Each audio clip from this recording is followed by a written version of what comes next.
Jolt, the place to check out real rock music. Please subscribe. So here's a quick 4-minute explanation for why we have not seen a good breakthrough rock band in the last 30 years.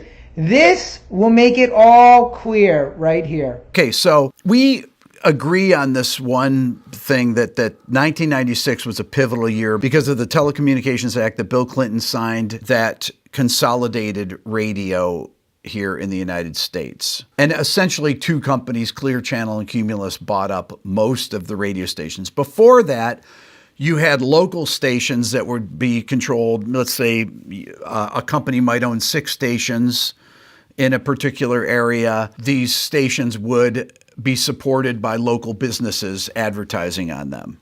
But what was the theory in them in this Communications Act? Well, the original idea before then was you should have local ownership of media and you should have as many different voices as possible. And the people who wanted the Telecommunications Act wanted to say, we'll have more leverage in the marketplace if we have 100 stations. Right. What we miss about pre-1996 was when you only own 5 or 6 stations, you have to have individual program directors for every one of the stations you own. And what happened after that passed, when somebody bought 100 stations, corporate America hates duplication in jobs.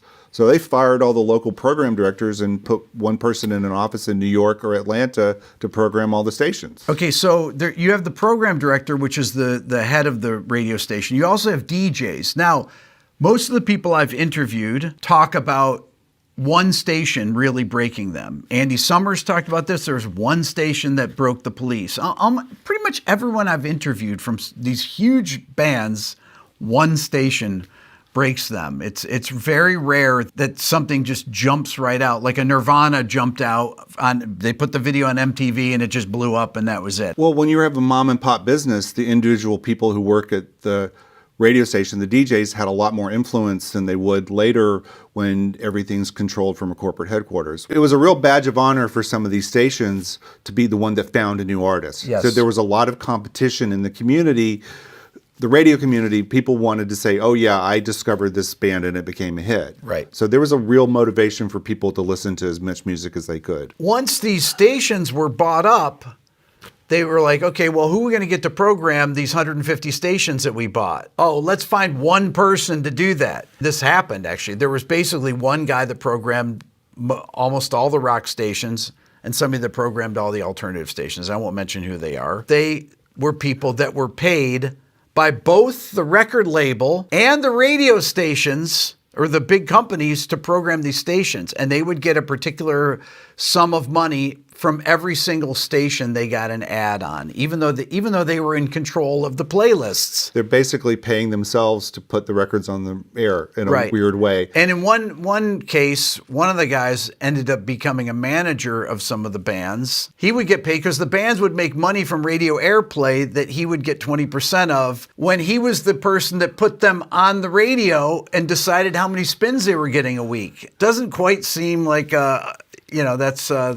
should be happening that way. Well, and those of us who believe competition is good, this becomes a real problem because what you really have is the taste of one or two individuals determining what goes on the radio. So people start making their records and mixing them and mastering them in a way that they think might appeal to this person who controls all these radio stations. Sometimes you would listen to the radio and you'd hear 20 songs in a row that were all mixed by the same person. And they could have the same drum samples, the same, everything, same bass sound, same type of compression. The best new real rock music brought to you weekly and bi-weekly. Please subscribe.